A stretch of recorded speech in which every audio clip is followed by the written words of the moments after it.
하나님께서 우리에게 말씀하십니다. 얘야, 내가 너의 죄를 해결했는데 뭐가 문제니? 여러분, 지난 한 주간에 우리의 삶 속에 수많은 문제들이 있었을 것입니다. 또 고민과 또 여러 가지 문제들, 그 문제들 속에서 우리의 힘으로 해결하려고 했던 그런 모습들, 이 시간 하나님 말씀하십니다. 내가 너의 죄를 해결했는데 도대체 뭐가 문제냐? 여러분, 이 시간 오늘 예배를 통해, 찬양을 통해, 또 하나님의 말씀을 통해 모든 문제를 해결해 주시는, 모든 문제의 중심이 되시는, 해결사가 되시는 하나님을 깊이 만나길 소망합니다. 지난주 담임 목사님께서 주님을 찬양해야 될 사람들이 주님을 찬양하지 않으면 주님을 배신하게 됩니다. 하나님의 영광을 가리게 됩니다. 이런 말씀하셨습니다. 예전에 어떤 목사님께서 이런 말씀하신 것 기억납니다. 여러분, 건강할 때 하나님 찬양하십시오. 우리가 살아가는 날 동안 건강하게 살아갈 수 있는 날 그렇게 많지 않습니다. 건강하게 살아갈 때 하나님을 열심히 찬양하십시오 라고 말씀했던 기억이 납니다. 오늘 이 시간 우리의 하나님께서 허락하신 우리의 건강, 물론 건강하지 않을 때도 있겠죠. 또 우리의 육체, 우리의 육신이 또 힘에 겨울 때도 있습니다. 하지만 어떤 상황이든 하나님을 찬양하는 우리 모두가 됐으면 좋겠습니다. 이 시간 우리의 하나님의 마음을 담고 오직 예수 그리스도를 바라보며 우리 하나님을 찬양했으면 좋겠습니다. 이 시간 전심으로 우리 찬양하며 나아가도록 하겠습니다.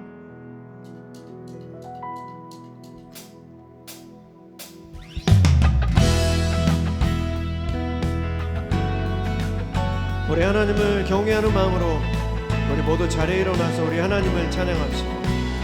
하나님의 그 크신 사랑 찬양합시다. 여러분, 너무너무 잘 오셨습니다. 하나님의 사랑 가운데 거합시다. 나를 향한 주의 사랑, 나를 향한 주의 사랑, 산과 바다에 넘치니 내 마음 열 때 주님 나에게 참 자유 주셨네. 그 진리 속에 거하며 나의 손을 높이 들고 언제나 주님의 사랑을 노래하리. 주의 사랑 노래하리라. 주의 사랑 노래하리라. 영원토록 노래하리라. 주의 사랑 노래하리라. 영원토록 노래하리라.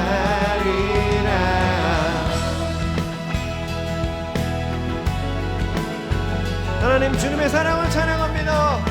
주의 찬양을 받아주시옵소서. 나를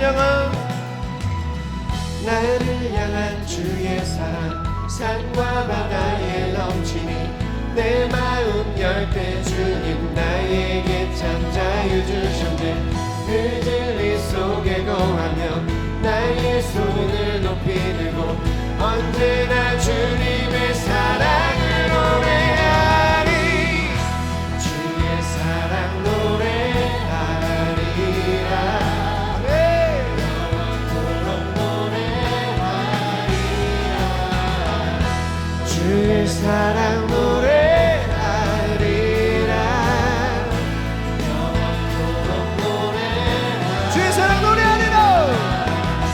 주의 사랑 노래하리라. 영원토록 노래하리라. 주의 사랑 노래하리라. 우리 다시 한번 나를 향한 주의 사랑,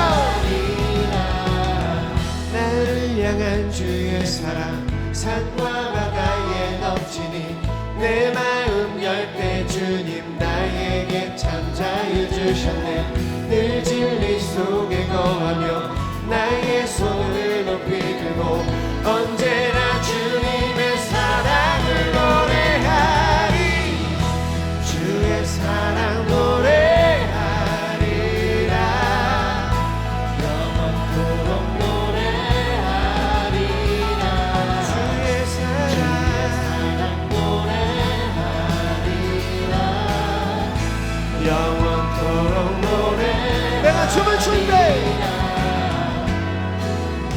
내가 춤을 출때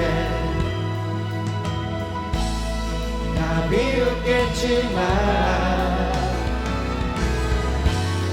그들도 주 알게 되면 함께 기뻐 춤을 추게 돼. 내가 춤을 출 때 내가 춤을 출 때 다 비웃겠지만 그들도 주 알게 되면 함께 기뻐 춤을 추게 되리.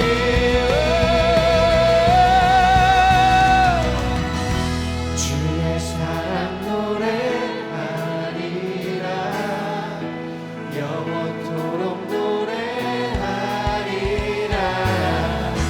주의 사랑 노래하리라 영원토록 노래. 주의 사랑 노래하리라. 주의 사랑 노래하리라 영원토록 노래하리라. 주의 사랑 노래하리라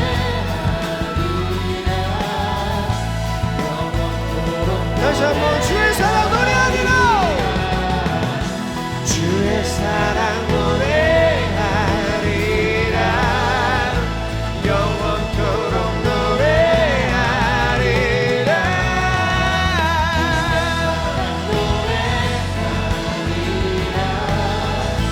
영원토록 노래하리라.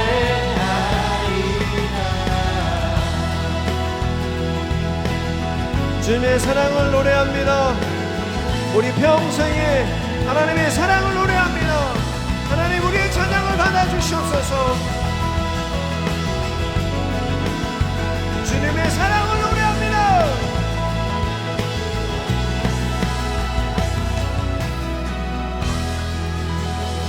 우리 하나님께 영광의 박수 올려드리겠습니다.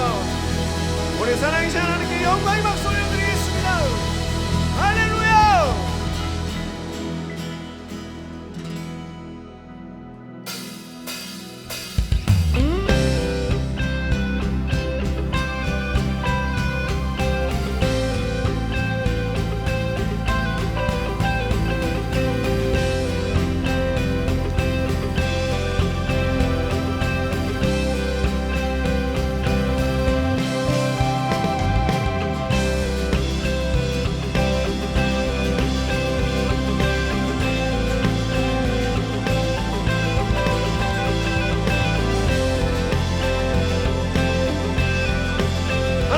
크신 사랑과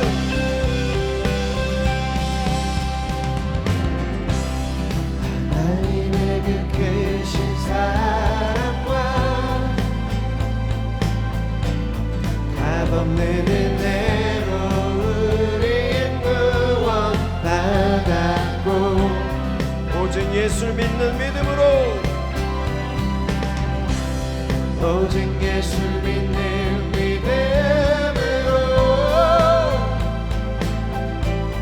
기록된 나 오직 은혜로 살아가는 하나님의 그 크신 사랑과 하나님의 그 크신 사랑과 값없는 은혜로 우린 구원받았고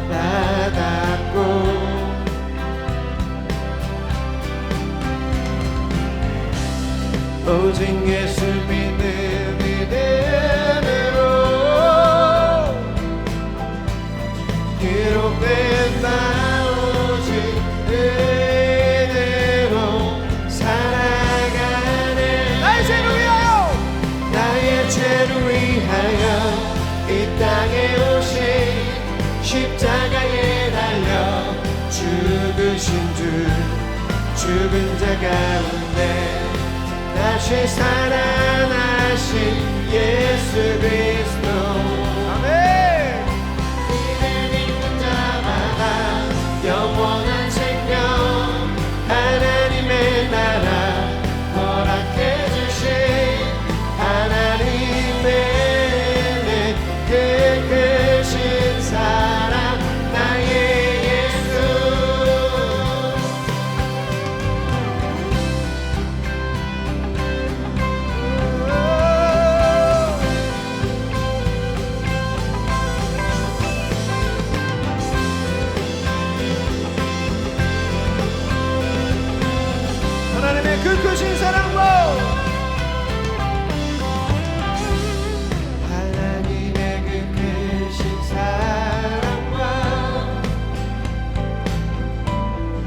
없는 은혜로 우린 구원받았고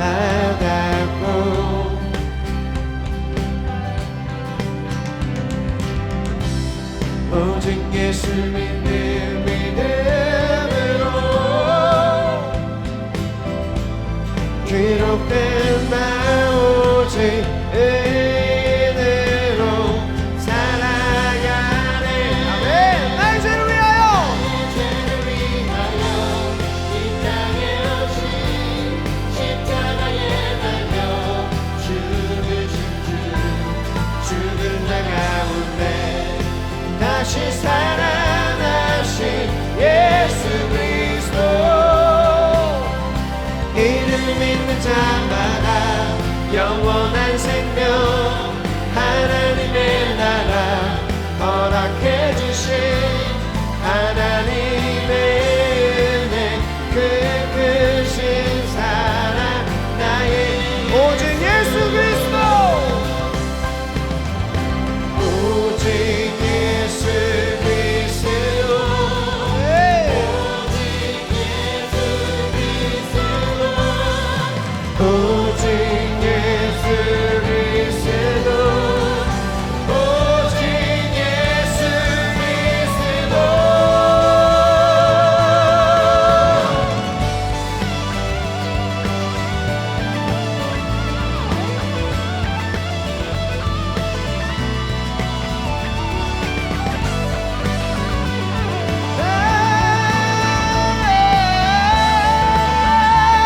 나의 죄를 위하여 이 땅에 오신 십자가에 달려 죽으신 주 죽은 자 가운데 다시 살아나신 예수 그리스도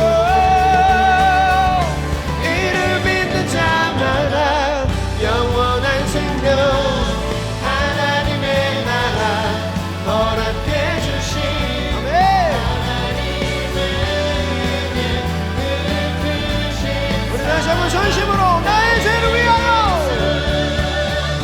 나의 죄를 위하여 이 땅에 오신 십자가에 달려 죽으신 주 죽은 자 가운데 다시 살아나신 예수 그리스도 이를 믿는 자마다 영원한 생명 하나님의 나라 허락해 주신 하나님의 은혜 그 크신 사랑 우리 목소리만 나의 죄를 위하여 나의 죄를 위하여 이 땅에 오신 십자가에 달려 죽으신 주 죽은 자 가운데 다시 살아나신 예수 그리스도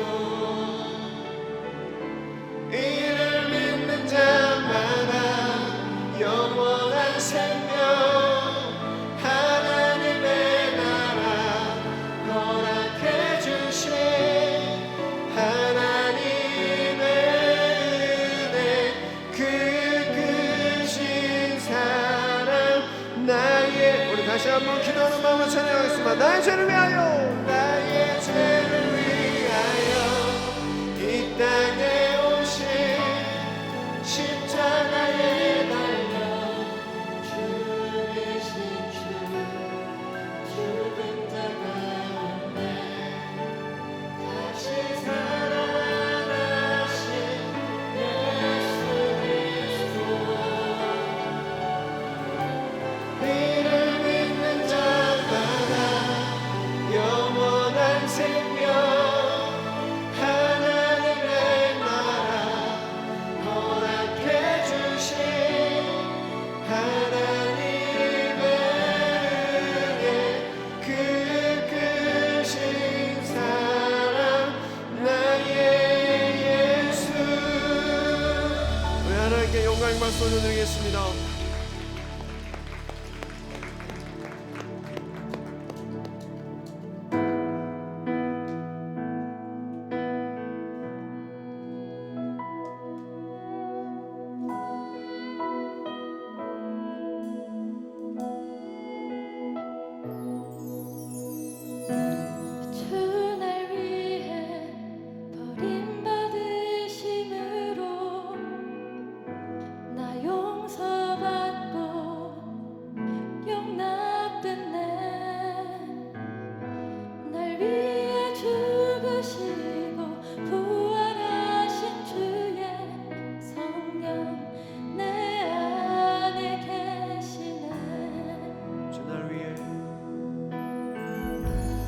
주 날 위해 버림받으심으로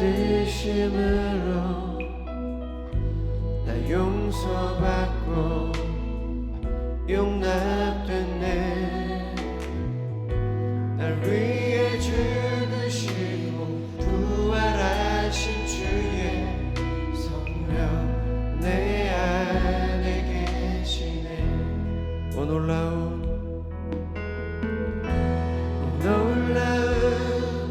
주의 사랑 날 위해 죽으신 주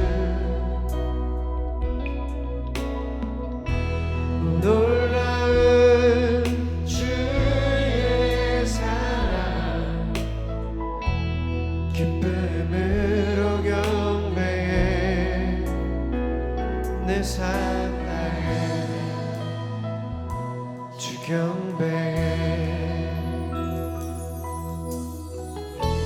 주 날 위해 주 날 위해 버림받으심으로 나 용서받고 용납됐네. 날 위해 죽으시고 부활하신 주의 내 안에 계시네. 아멘. 오 놀라운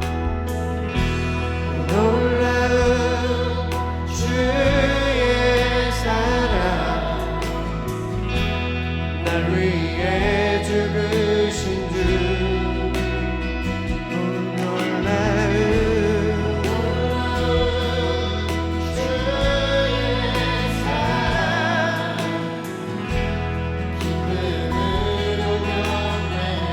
오 놀라운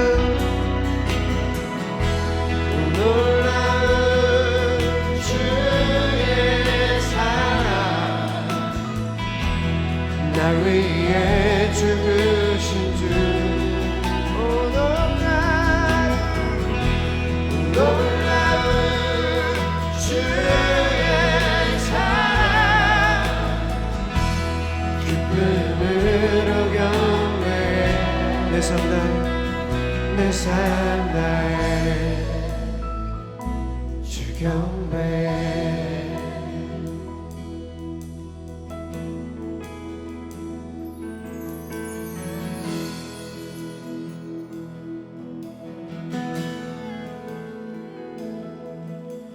주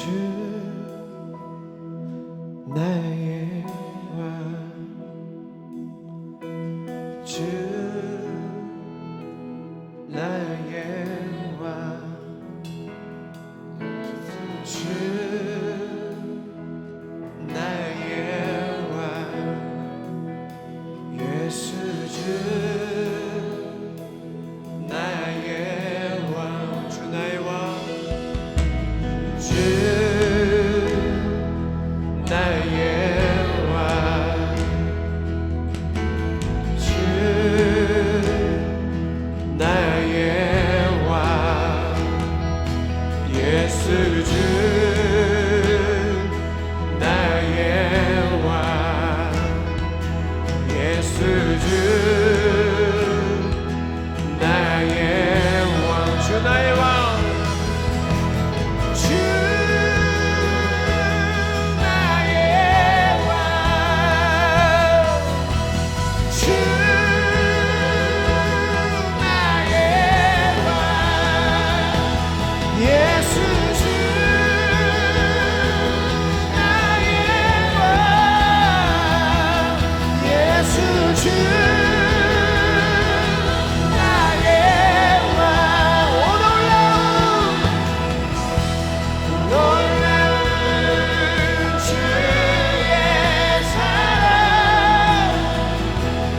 날 위해 죽으신 주 놀라운 주의 사랑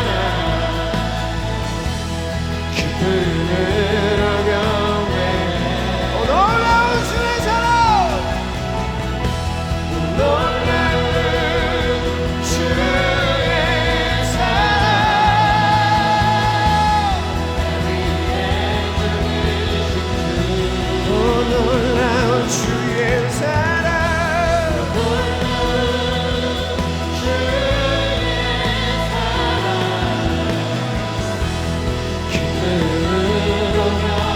두 손을 높여주고 하나님을 경배합시다. 오 놀라운 주의 사랑, 놀라운 주의 사랑, 날 위해 죽으신 주. 오 놀라운 주의 사랑, 기쁨으로 경배, 내 삶 날 경배, 내 삶 날 경배, 내 삶 날 경배.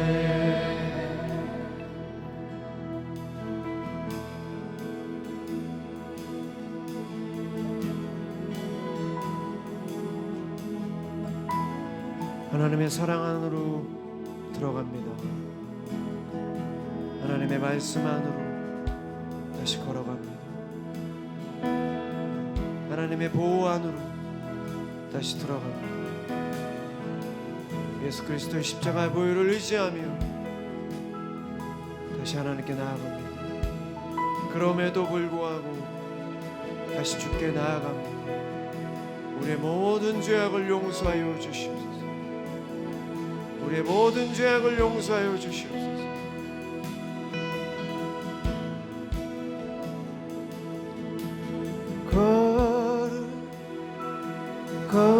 거룩하다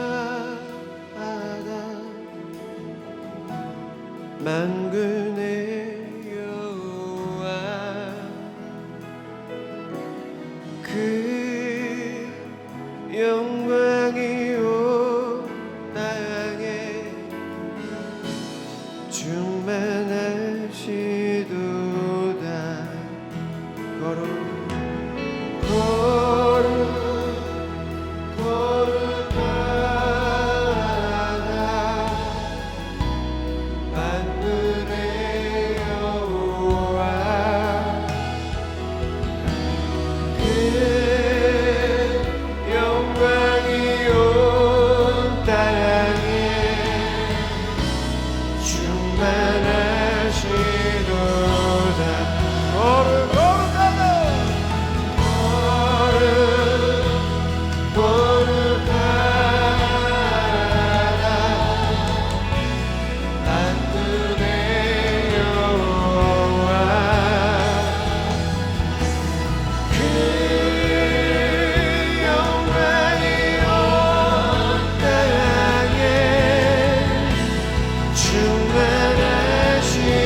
우리 기도하겠습니다.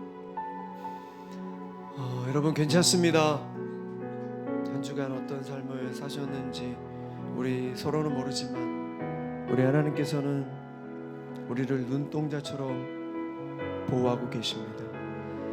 하나님의 안으로 우린 들어왔습니다. 하나님의 사랑 안으로 다시 돌아왔습니다. 하나님의 말씀 안으로 우린 다시 돌아왔습니다. 여러분 괜찮습니다. 잘 오셨습니다. 이 시간 하나님의 말씀을 들을 때 하나님께서 분명히 우리에게 명확하게 말씀하실 것입니다. 우리는 집중해서 오늘 하나님께서 우리에게 주실 말씀, 내가 너에게 꼭 들려주고 싶은 그 얘기를 오늘 해 주실 것입니다.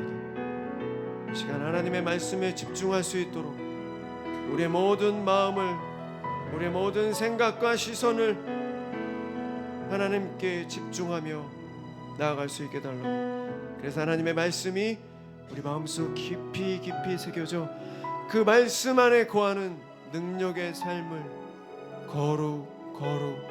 거룩한 삶을 살 수 있게 달라고. 이 시간에 다시 한번 말씀을 위해서 우리 기도하며 나가도록 하겠습니다. 기도하시겠습니다. 하나님, 이 시간 하나님의 말씀을 듣습니다. 주여, 우리가 지난 한 주간 하나님의 말씀에 밖에서 하나님의 경계를 넘어 하나님의 선을 넘어 살아왔던 모습들도 있었습니다. 하지만 주님, 그 모든 것들 예수 그리스도의 십자가의 보혈을 의지하며 나아가오니 이 시간 주님의 말씀 안으로 다시 한번 들어갑니다.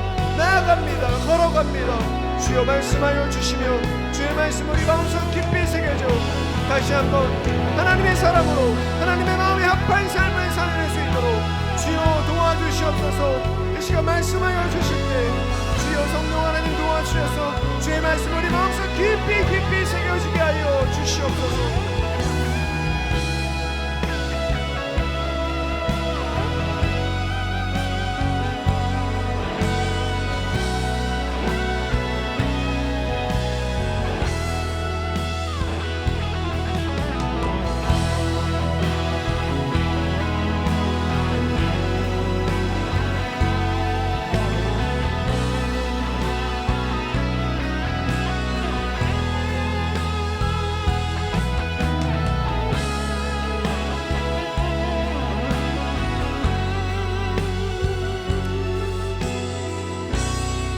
계속해서 한 가지만 더 놓고 기도하겠습니다.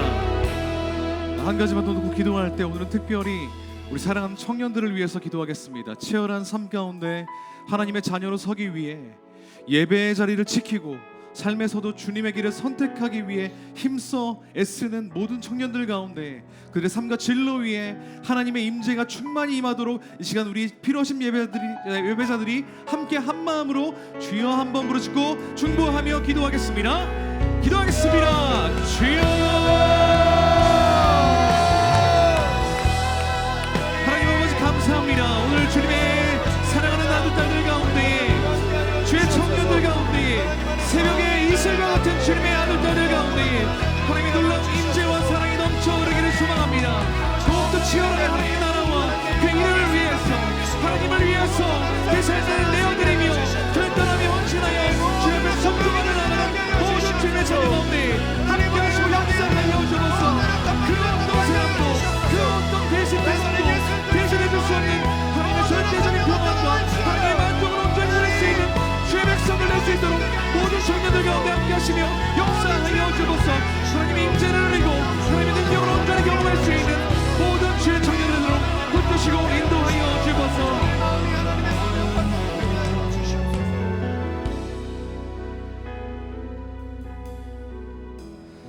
청년의 때에 창조주 하나님을 기억하라고 말씀하신 주님, 우리의 곤고한 날이 이르기 전에 주님을 경외하며 주님께 우리의 삶을 의탁합니다. 삶의 치열한 터전 가운데 부르심을 따라 삶을 살아내는 모든 청년들의 삶 가운데 주님 임재하시고 함께하여 역사하여 주셔서 오늘 예배에 참석한 모든 필요하신 예배자들 가운데 주님의 임재와 인도가 풍성하게 넘치기를 감히 확신하며 이 모든 말씀 살아계신 예수 그리스도 이름으로 기도합니다.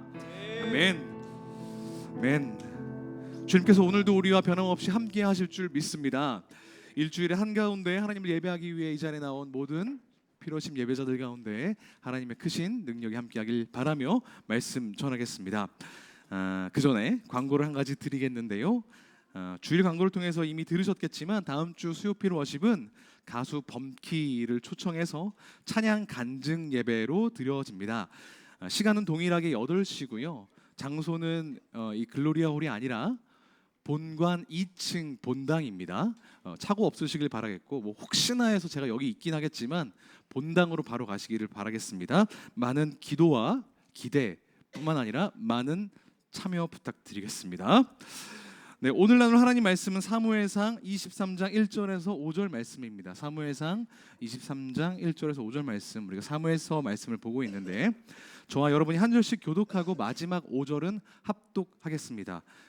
차근차근 다른 사람의 목소리와 템포를 맞추면서 또박또박 읽어주시길 바랍니다.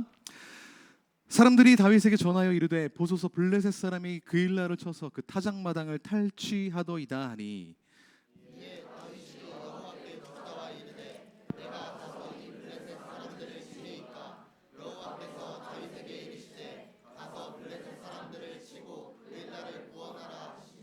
다윗의 사람들이 그에게 이르되 보소서 우리가 유다에 있기도 두렵거든 하물며 그일라에 가서 블레셋 사람들의 군대를 치는 일이리까 한지라.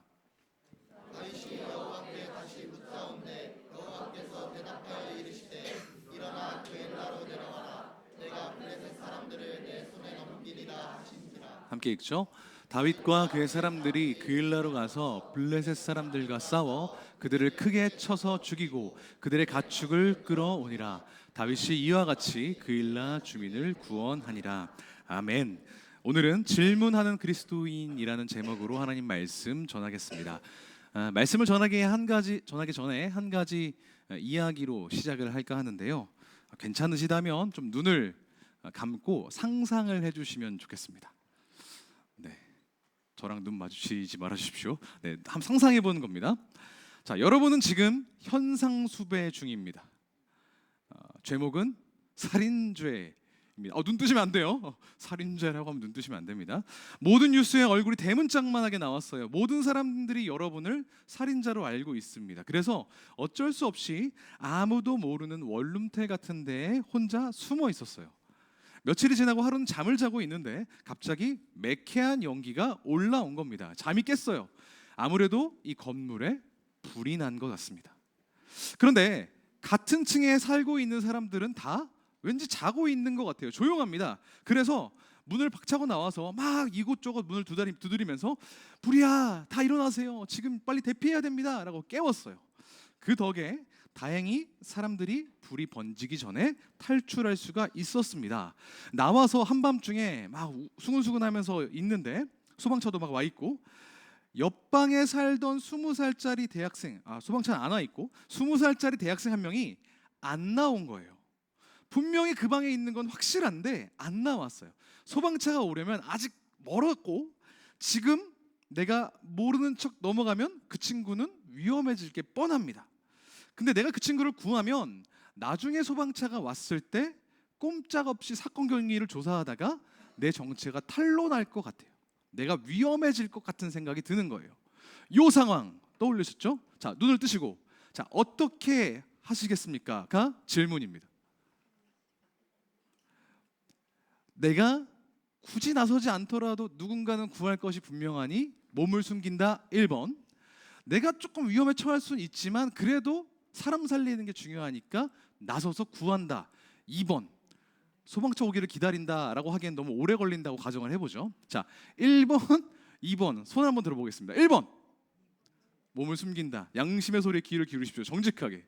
1번 이런 생각보다 많은데 어쩌지? 네, 내려주시고 2번 위험에 처하더라도 다른 사람을 확인하지 마세요. 본인의 양심에만 감사합니다. 내려주십시오. 좀 길게 얘기했지만 오늘 본문에 나오는 다윗의 처지가 딱 이 상황이었습니다. 도망자 신세로 방랑 생활을 하고 있었다는 것을 우리는 지난 말씀을 통해서 잘 알고 있었습니다. 심지어 미친 척을 하면서까지 포위망을 도망쳐 나가야 되는 그 다윗의 절박한 방랑 생활 가운데 한 사건이 있었습니다. 그건 뭐냐? 자기를 따르는 부하들과 함께 다윗이 몸을 동굴 같은 데 숨기고 있었는데 한 가지 소식이 귀에 들려온 겁니다. 1절입니다. 블레셋 사람이 그일라라고 하는 곳을 치고 타작한 곡식을 마구 약탈해 간다는 소식을 들었다. 곡식만 약탈해 가진 않았겠죠. 인명피해도 분명히 있었을 겁니다.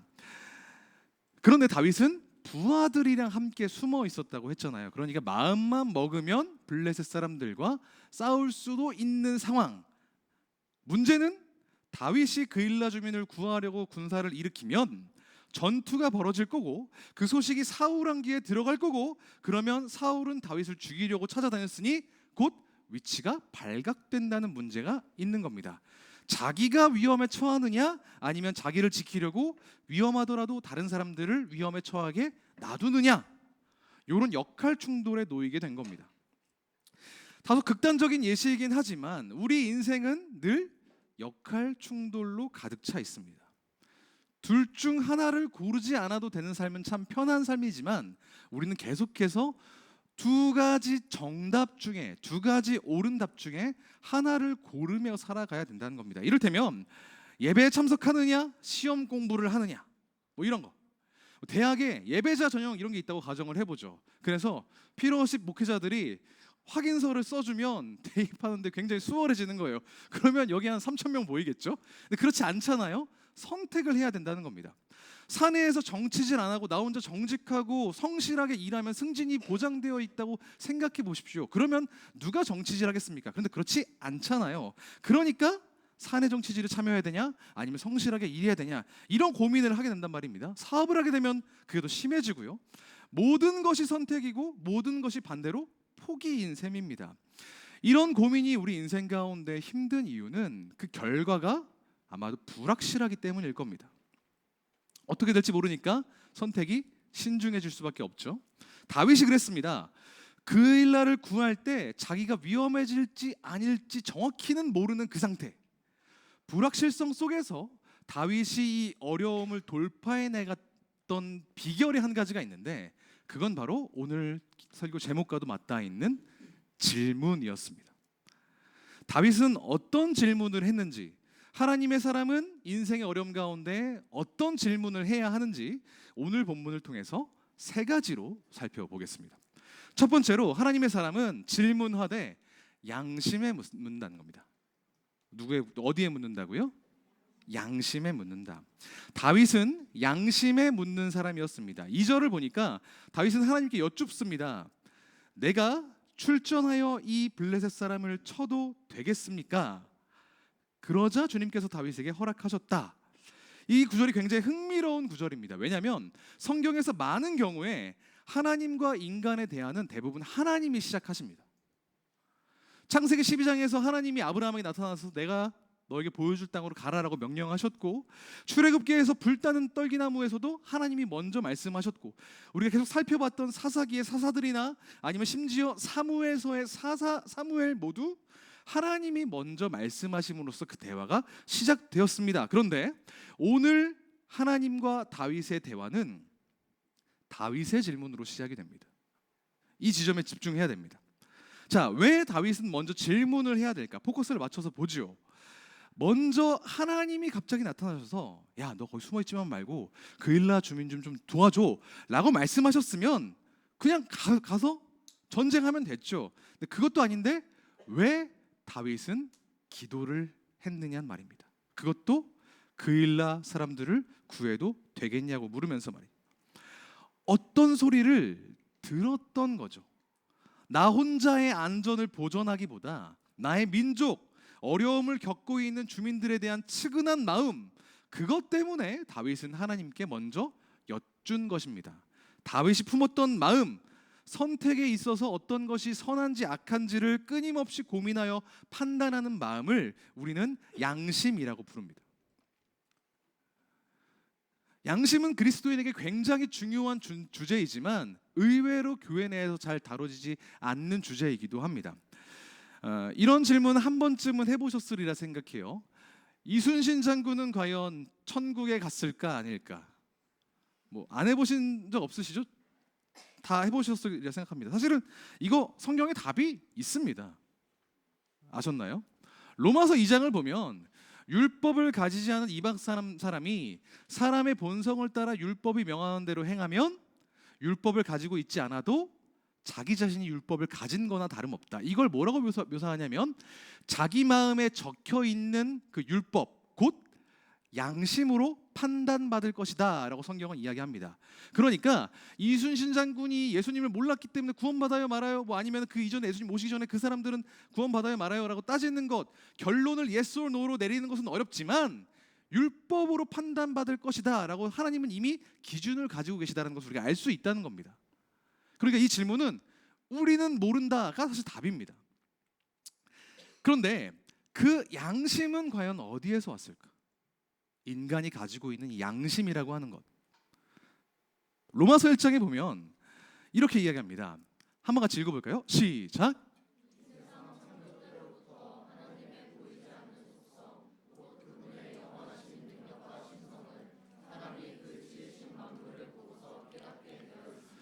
이 세상 창조 때부터 하나님의 신성과 능력이 어디에 드러났다고요?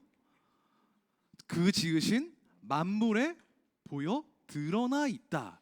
제가 굉장히 가보고 싶은 곳 중에 하나인 나이아가라 폭포인데 이런 대자연을 보면 와, 이거 하나님이 지으셨구나 이런 생각이 드는 게 당연하다는 이야기입니다. 예전에 제가 어떤 글을 썼는데 청년이 보더니 그거 전도사님이 쓰신 글이죠? 라고 하더라고요. 제가 쓴 거라고 밝히지도 않았는데 말입니다. 어떻게 알았냐고 물어보니까 제가 쓴 티가 났대요. 피조물에는 의도하든 안 하든 창조자의 특성이 묻어나게 마련입니다. 심지어 이 파워포인트 보고도 그런 생각을 하시는 경우도 얘기도 해주시더라고요. 천지를 창조하신 하나님의 속성은 당연히 그분이 만드신 피조물에 묻어 깃들어 있는 것입니다. 그런데 그 하나님이 만드신 피조물 중에 제일 정점, 으뜸이라고 부를 수 있는 것이 뭐죠? 여섯째 날을 지으신 인간입니다. 그래서 인간의 성품이야말로 하나님의 신성을 드러내는 가장 확실한 증거다라고 어거스틴이 이야기했습니다. 인간을 통해서 하나님의 신성을 알 수 있다. 똑같은 말을 순전한 기독교 나니아 연대기에 쓴 C.S. 루이스는 이렇게 표현했습니다. 인간의 양심은 하나님이 계시다는 가장 확실한 증거다. 인간이 만약에 자연스럽게 진화해서 생겨났다면 본능을 위해서, 생존을 위해서 이기적으로 살아야 마땅한데 선한 목적, 이타적이고 다른 것을 위해 살아가려는 도덕적인 마음이 있다는 것은 그런 선한 마음을 가진 어떤 창조자에 의해서 창조된 증거다, 이렇게 이야기를 하는 거예요. 그 양심이 우리에게 있다는 겁니다. 그리고 하나님의 선한 일은 우리가 그 하나님께서 주신 양심에 귀 기울일 때 비로소 시작이 됩니다. 예전에 저희 목회자들 사이에서 논쟁이 벌어진 적이 있습니다. 우리 청소년들이나 청년들한테 얼마나 미리, 얼마나 자세히 무언가를 가르쳐 주어야 하냐라는 논쟁이 있었습니다. 이를테면 여전히 뜨거운 이슈인 음주 문제라든지 아니면 성적인 이슈라든지 이런 것들 있죠. 그래서 모를 수도 있으니 차근차근 하나부터 열까지 다 가르쳐 줘야 된다는 입장과 언젠간 다 알게 될 거고 그걸 우리가 가르쳐줄 필요가 있느냐라는 약간 방관하는 입장이 둘로 나뉘어서 막 논쟁이 벌어졌던 거예요. 여러분들은 어떻게 생각하십니까? 사역자가 다 하나하나 알려줘야 된다고 생각하세요? 아니면 알아서 할 건데 굳이 참견하지 않았으면 좋겠어요? 답하지 마세요. 어느 쪽에서 상처받을 거니까. 논쟁이 막 치열했는데 가만히 듣고 있다가 그런 생각이 들었던 거예요. 첫 번째는 목회자와 성도 똑같은 사람인데 얼마나 대단한 가르침을 줄 수 있겠나라는 생각이 들다가 두 번째로 무엇보다 이 논쟁 자체가 하나님께서 우리에게 주신 양심이라고 하는 것을 너무 간과하고 있는 논쟁 아닌가라는 생각이 들었습니다. 사실 우리는 이미 답을 대부분의 경우에 알고 있어요. 히브리서 기자는 이렇게 이야기합니다. 한번 읽어볼까요? 시작. 그리스도의 피야말로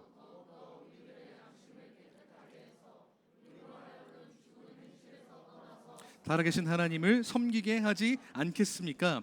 그리스도의 피가 우리의 양심을 깨끗하게 해서 우리로 하여금 죽은 행실에서 벗어나게 만들었다. 그리스도의 보혈은 다름 아닌 우리 양심에 새겨진다는 겁니다. 그리스도께서 우리를 위해 십자가에 달려 보혈을 흘려주신 것을 믿으십니까? 믿으세요? 그러면 그 보혈이 우리의 양심을 깨끗하게 하셨다는 것을 알아야 됩니다. 그런데 이 양심의 귀 기울이기를 소홀히 하면 죄에 무감각해집니다. 우리가 왜 죄를 짓습니까? 죄를 왜 짓습니까? 사탄이 우리를 시험하고 유혹한다. 네, 맞는 말입니다. 하지만 우리가 죄를 짓지 않도록 막으시는, 인도하시는 성령님도 여전히 계시잖아요.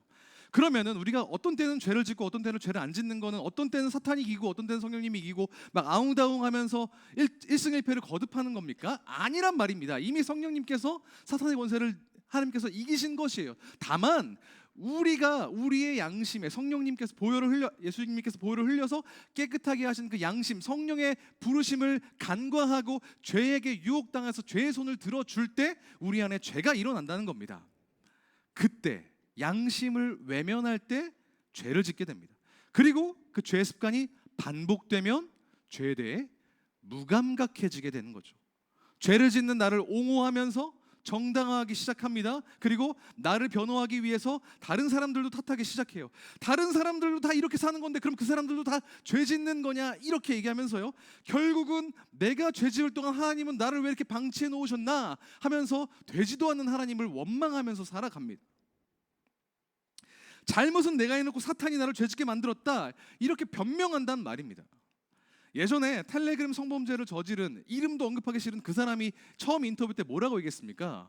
내 안에 있는 악마를 멈춰줘서 고맙다. 말도 안 되는 소리입니다. 자기가 그 짓을 저질렀잖아요. 유혹을 했을지언정 결정을 내린 건 본인이었단 말입니다. 양심에 귀 기울이지 않는 사람의 결말이 그러하다는 겁니다. 우리에게는 하나님이 베푸신 양심이 있습니다. 그 양심은 거룩하시고 전능하신 하나님이 만드셨고, 우리의 죄로 인해서 약간 오염됐었지만 그리스도의 보혈로 다시 한번 깨끗게 됐고, 성령님이 계속해서 그 양심을 향해 끊임없이 말씀하시는 채널입니다. 그 양심에 귀를 기울일 수 있어야 됩니다. 탐욕스럽고 음란하고 더러운 죄 때문에 고민하고 계십니까? 아니면 인생의 삶을 살아갈 때 어떤 것이 옳고 그른 것인지 헷갈리십니까? 아니면 진로의 문제나 뭐가 좋은 일인지 잘 모르시겠습니까? 그렇다면 나를 위해 보혈을 흘려서 깨끗하게 하신 그 양심의 귀를 한번 기울여 보십시오. 그리스도의 보혈 앞에 하나님의 음성이 어떤 것인지, 하나님의 뜻이 어떤 것인지를 내 안에 계신 성령님의 음성을 통해 발견할 수 있는 저와 여러분, 우리 피로심 예배자가 되기를 주님의 이름으로 축복합니다. 첫 번째는 하나님이 주신 양심에 묻는다는 것이었고요. 두 번째, 하나님께 묻는다는 겁니다. 다윗은 하나님께 질문하는 사람이었습니다. 2절에서 다윗은 자기 양심의 소리를 듣고 곧바로 하나님께 여쭙습니다. 제가 다윗의 말을 한번 읽어볼 테니까 여러분이 하나님의 말을 한번 읽어봐 주십시오. 민트색 읽어주시면 됩니다. 하나님, 내가 출전하여 이 블레셋 사람들을 쳐도 되겠습니까?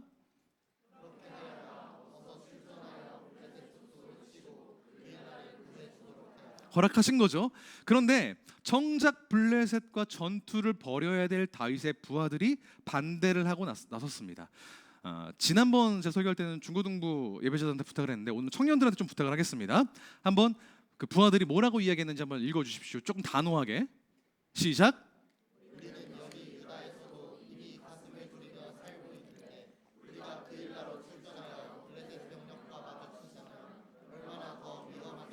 아주 이지적입니다. 좋습니다.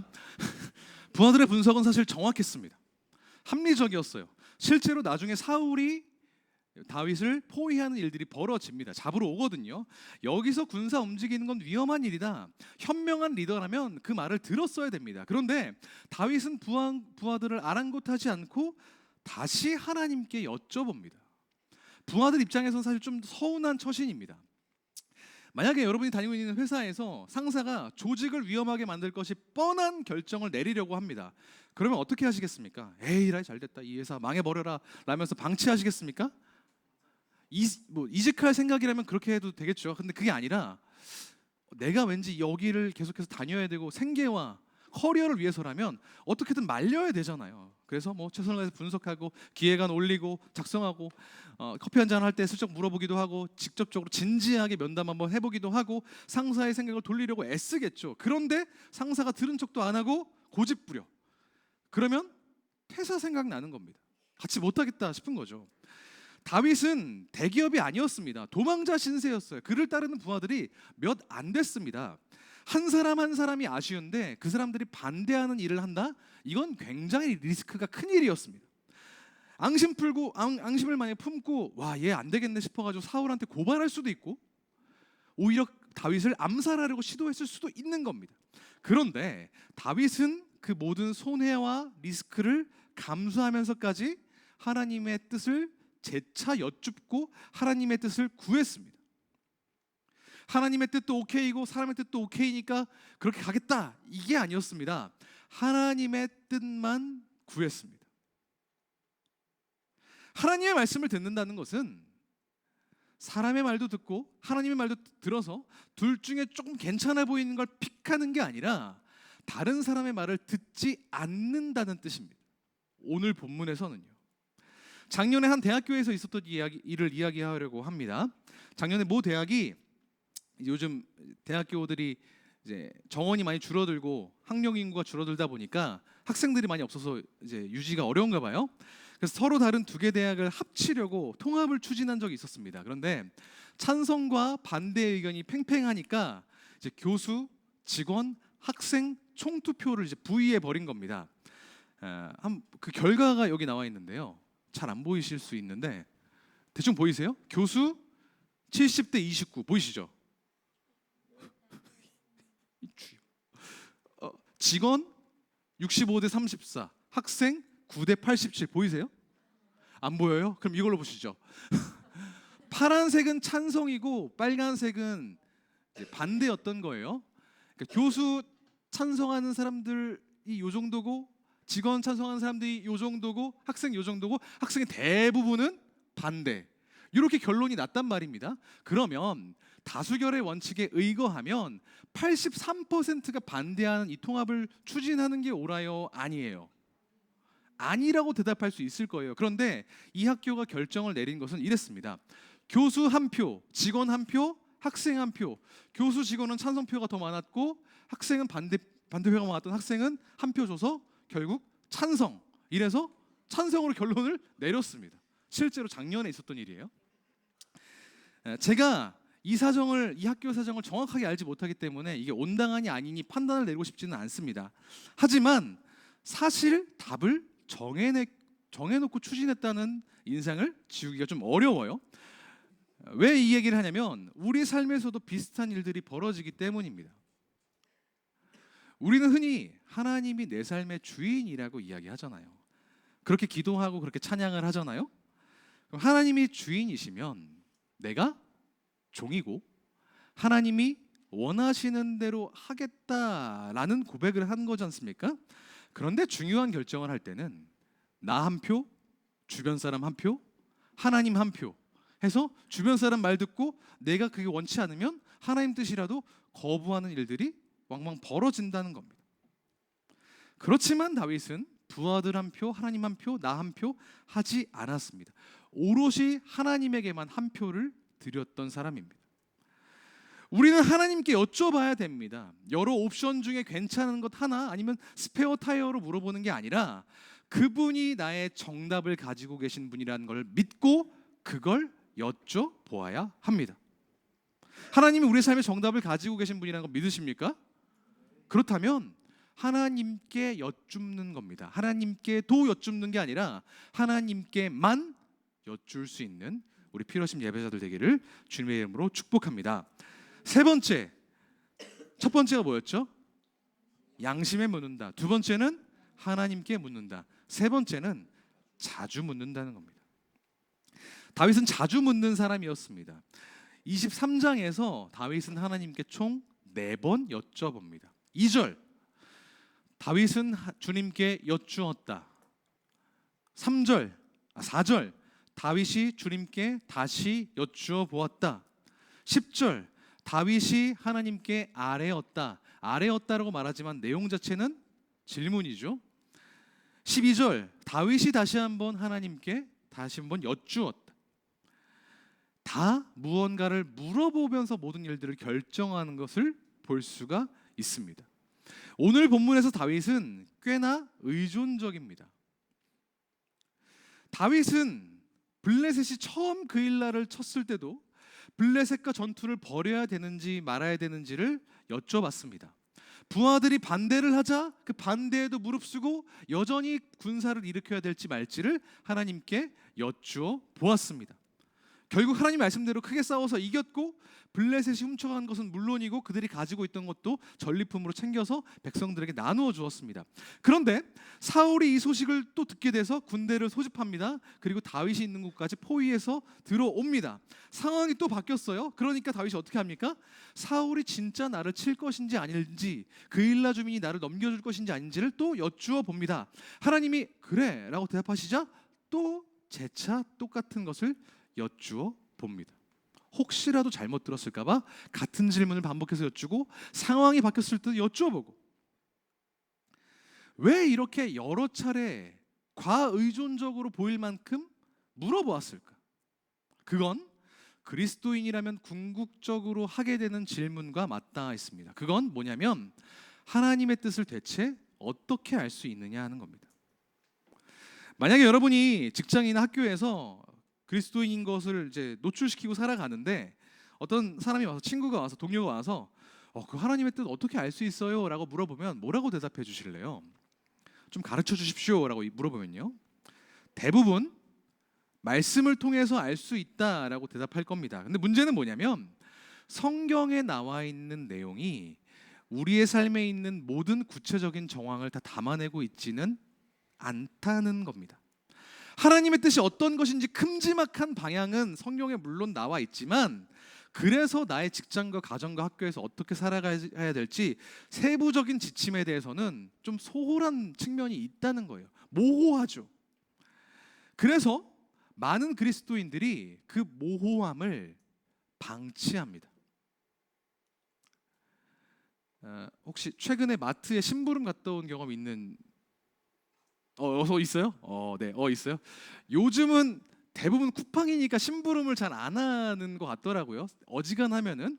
근데 예전에 제가 어렸을 때 집 앞에서 슈퍼에 이제 심부름 하니까 잠깐 하려고 하는데 엄마가 10,000원을 주시면서 어떤 물건을 사오라고 하신 거예요. 그리고 남는 거스름 돈으로 너 맛있는 거 사 먹어 이렇게 얘기를 해주신 겁니다. 그런데 제가 알기론 그 물건이 한 9,000원 정도 됐어요. 그러면 얼마 남죠? 1,000원, 1,000원짜리 먹을 생각을 하고 갔단 말이에요. 마트에 갔는데 웬일입니까? 반값 세일을 하고 있는 거예요. 그러면 얼마죠? 4,500원, 5,000원 정도 하잖아요. 그럼 얼마 남습니까? 5,000원. 그때 문제는 시작됩니다. 어떻게 해야 되죠? 그 상황에서?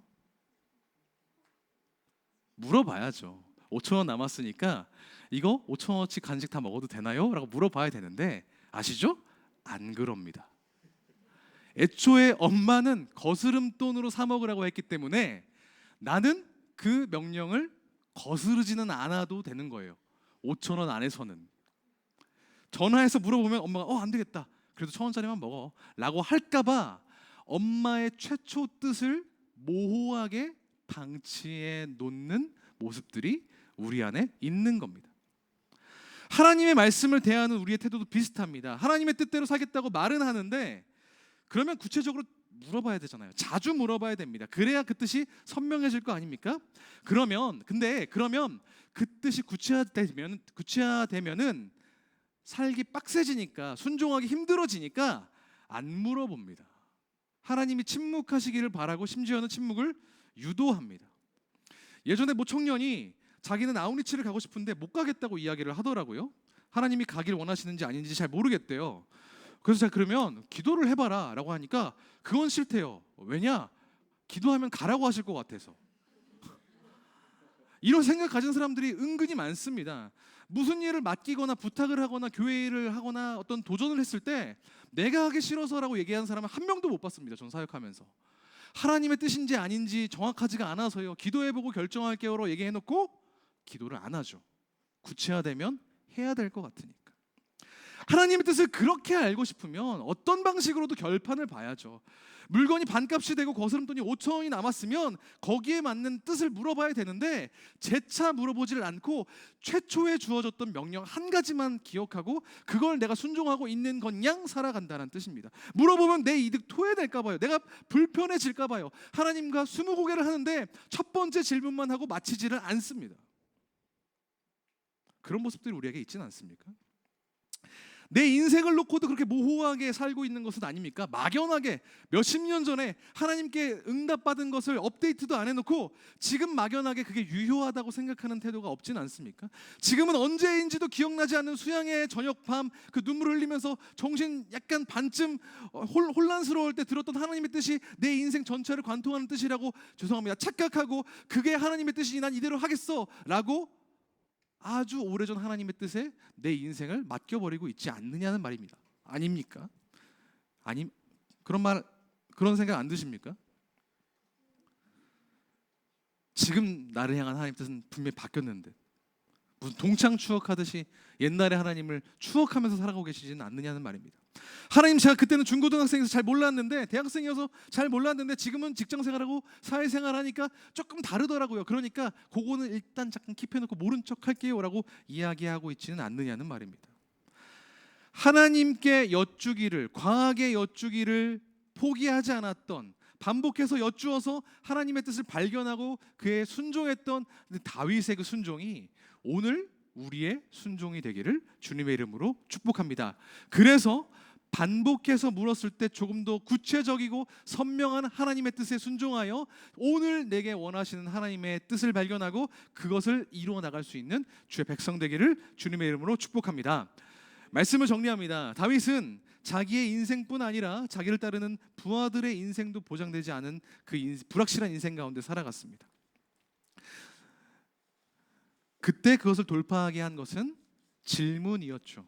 첫 번째로 자기 자신의 양심의 소리에 기울여서 스스로에게 질문하고, 두 번째 하나님의 뜻을 구하기 위해 하나님께 질문하고, 한두 번으로 그친 것이 아니라 거듭 질문함으로써 더 명확한 하나님의 뜻을 발견하고자 했습니다.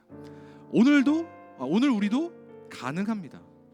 양심에 묻고 하나님께 묻고 자주 묻는 가장 확실한 방법 바로 기도입니다. 기도할 때 먼저 내 양심을 비춰봐야 됩니다. 하나님의 선한 뜻이 내 안에 있는지를 발견하고 하나님께서 주신 그 선한 양심으로 내게 주어진 환경과 선택지 중에서 주님의 길을 선택할 수 있도록 양심을 들여다봐야 됩니다. 그때 우리를 도와주는 것이 말씀입니다. 말씀을 통해서 내가 가지고 있는 가치관과 생각들이 옳은 것인지를 분별해내고 기도하는 겁니다. 내가 하나님이 지금 말씀하시는 것에 정직하게 반응할 수 있도록 내 양심이 선하게 유지될 수 있도록 기도해야 됩니다. 또 하나님께 여쭈어 봐야 됩니다. 나를 향한, 나의 직장을 향한, 나의 가정과 학교를 향한 하나님의 뜻이 무엇인지를 겸손하게 하나님께 구해야 됩니다. 하루를 시작할 때, 하루를 마무리할 때, 인생의 중간중간 하루의 일상 가운데 꼬박꼬박 기도함으로써 과연 하나님이 원하시는 것이 무엇인지를 여쭈어봐야 됩니다. 그래서 기도는 잦을수록 좋습니다. 각 잡고 기도하지 않아도 삶의 순간순간마다 어떤 일을 시작할 때, 이곳에 있다가 다른 곳으로 이동할 때 그 순간을, 그 일을 하나님께 맡기고 급변하는 그 생활 속에서, 삶 속에서 하나님의 뜻을 발견하여 그것을 순종하는 것, 그건 기도를 통해 가능합니다. 양심을 들여다보고 하나님께 여쭈되 자주 기도함으로써 다윗처럼 하나님의 마음에 합한 자들 되시기를, 질문하는 그리스도인 되시기를 주님의 이름으로 축복합니다. 하나님의 도우심을 구하며 함께 같이 기도했으면 좋겠습니다. 오늘 이곳에 계신 성령님이라는 찬양을 함께 같이 찬양할 텐데요, 주님보다 앞서지 않고 라는 가사가 있더라고요.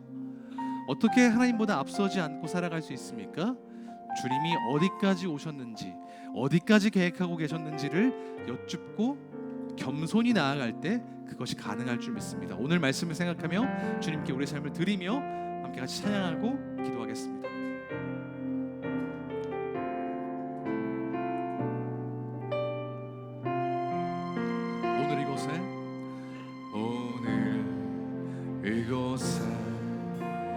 계신 성령님 우리에게 말씀하시오 우리를 가르치소서 닫힌 우리 맘 열어주시고 주의 빛으로 밝혀 우리를 인도하소서. 다시 처음부터 찬양하겠습니다. 오늘 이곳에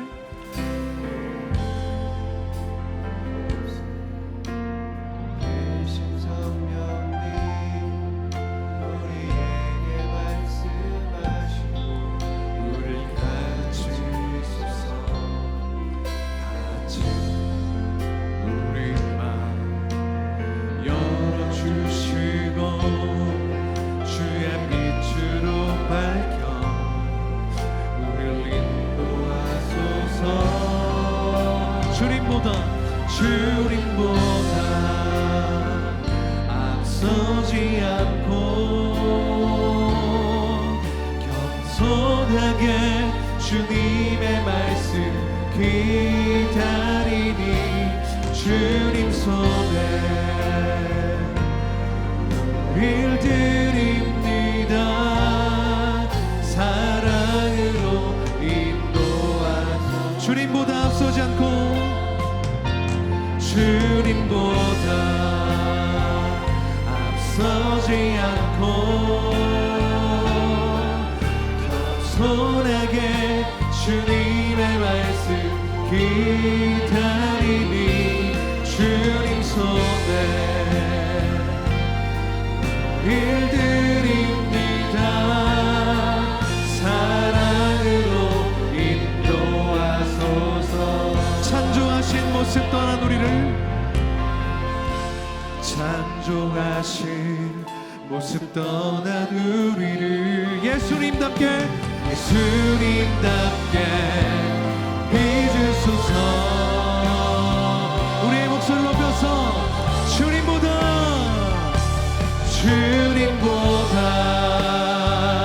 앞서지 않고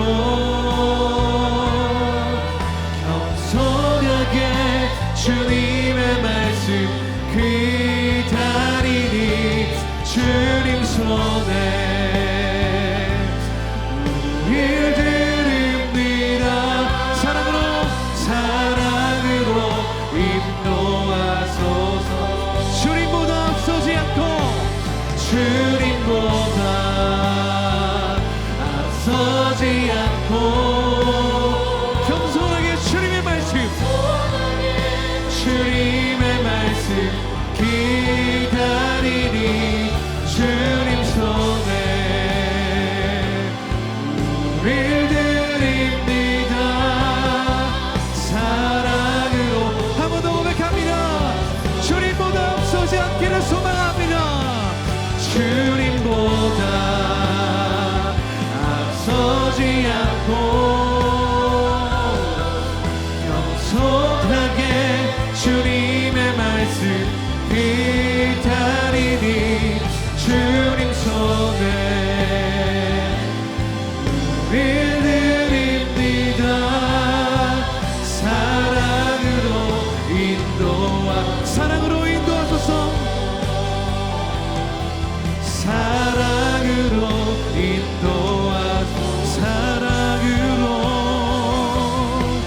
사랑으로 인도하소서. 이 시간 우리 눈을 감고 함께 주님 앞에 기도하며 나아가겠습니다. 괜찮으시다면 우리 허리를 조금 세워서 등을 의자에 좀 떼고 주님 앞에 진지하게 기도하며 나아갑시다. 여러분, 하나님이 우리의 삶의 주인이신 것을 믿으십니까? 그분께 우리의 삶을 맡겨드리기를 원하십니까? 그렇다면 가장 확실한 방법이 있습니다. 그건 기도하는 겁니다. 기도하지 않고 하나님께 여쭙지 않고 하나님을 주인으로 삼을 수 없습니다. 하나님께서 베풀어 주신 우리의 양심이 하나님의 말씀이 우리의 삶을 조명하고 인도하여 달라고 성령님 나의 삶 가운데 개입하시고 나에게 말씀하셔서 나를 주님이 원하시는 방향으로 인도해 달라고 우리가 이 시간 함께 마음을 모아서 목소리를 내어서 주에 기도하며 나갈 때 주여 한번 부르시고 기도하며 나갈 수 있습니다. 함께 기도합니다. 주여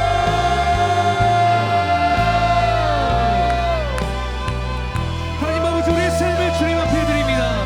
다른 어떤 것들이 아니라 오직 주님의 말씀, 주의 성령이 나의 삶 가운데 말씀하여 주시기를 소망합니다. 나의 양심 가운데, 나의 생각 가운데 하나님께서 만들어주신, 하나님께서 허락하신 그 주의 양심 가운데 그리스도의 보혈로 깨끗하고 정결하게 변화된 나의 양심 속에 말씀하시는 주님의 뜻 내가 발견하여 어떤 것을 선하고 악한 것인지를 구분하며 살아갈 수 있기를 소망합니다. 또한 삶의 여러 가지 선택지 가운데 어떤 것이 하나님이 원하신 것인지를 분별하며 주님의 뜻을 겸손히 구하며 나아갈 수 있기를 소망합니다. 하나님 그 가운데 우리가 흔들리지 않고 다른 사람의 마음들에 귀 기울이지 않고 오직 하나님이 베푸시는 뜻, 하나님의 생각, 하나님이 원하시는 것에 귀를 기울이며 나아갈 수 있도록 주 아버지 인도하시고 도와주시옵소서. 나의 주장, 나의 생각, 나의 계획이 아니라 다른 사람의 설득, 다른 사람의 의사, 다른 사람의 가치가 아니라 오직 주님의 뜻, 오직 주님의 계획만이 나를 붙들고 나아갈 수 있도록 주님 붙드시고 인도하여 주옵소서. 그래서 삶의 모든 편린 가운데에 하나님이 원하시는 것을 간절히 구하며 단 한순간도 하나님 없이 주어지는 일들이 없도록 모든 상황 가운데 앞에서 인도하시는 것들을 바라보고 나아갈 수 있도록 주님 인도하시고 도와주옵소서. 우리 삶의 모든 순간마다 쉬지 않고 계속해서 반복하여 예배하기를 그런 기도하며 소망하오니 흔들리지 아니하고 주님의 얼굴 알아볼 수 있도록 붙드시고 인도하여 주옵소서. 하나님의 얼굴 보아오니 주님 우리 만나주시고 우리 삶 가운데 사랑으로 말씀하고 역사하며 함께하여 주기를 소망하오니 주님 붙드시고 인도하여 주옵소서. 주님께서 온전히 맡겨드릴 수 있도록 함께하여 주옵소서. 주님보다 앞서지 않고 주님보다 서지 않고 겸손하게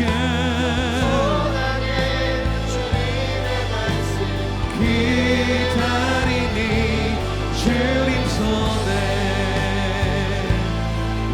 일들입니다.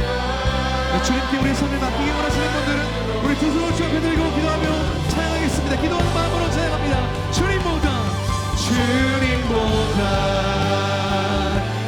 서지 않고 겸손하게 주님의 말씀 기다리니 주님 손에 오늘도 드립니다. 사랑으로 인도하소서. 하나님 오늘도 우리가 주님의 말씀을 겸손하게 받습니다. 주님 우리의 삶, 우리의 모든 자아, 우리의 모든 존재가 모두 주님의 것임을 고백합니다. 하나님 우리는 다른 사람의 조언도 듣고 내가 원하는 것도 추구하며 삽니다. 하지만 그 어떤 것도 하나님의 음성, 하나님의 뜻보다 앞서지 않도록 인도하여 주시기를 원합니다. 주님 우리의 선한 양심을 붙드시고 말씀 가운데 우리가 기도하는 가운데 하나님의 뜻을 밝히 보여주셔서 복잡하고 불확실한 우리 삶 가운데 하나님께서 우리를 붙드시고 일하시도록 주님 우리 가운데 함께하여 주시옵소서. 우리가 모든 삶의 순간에 주님께서 허락하신 양심의 소리를 들어 선과 악을 구분하며 삶의 여러 가지 선택지 가운데 주님께 여쭌 그 답을 선택할 수 있도록 도와주시고 아주 오래전에 또 들었던 그 답만 붙들고 사는 것이 아니라 오늘 지금 우리에게 말씀하시는 그 말씀을 청종할 수 있는 주의 사랑하는 백성들 될 수 있도록 붙드시고 인도하여 주셔서 주님께서 성령님의 역사하심을 통해서 그렇게 하실 것을 감히 확신하며 이 모든 말씀 우리의 기도를 들으시고 말씀하시며 우리를 사랑으로 가르치고 인도하실 우리 주 예수 그리스도 이름으로 기도하옵나이다. 아멘.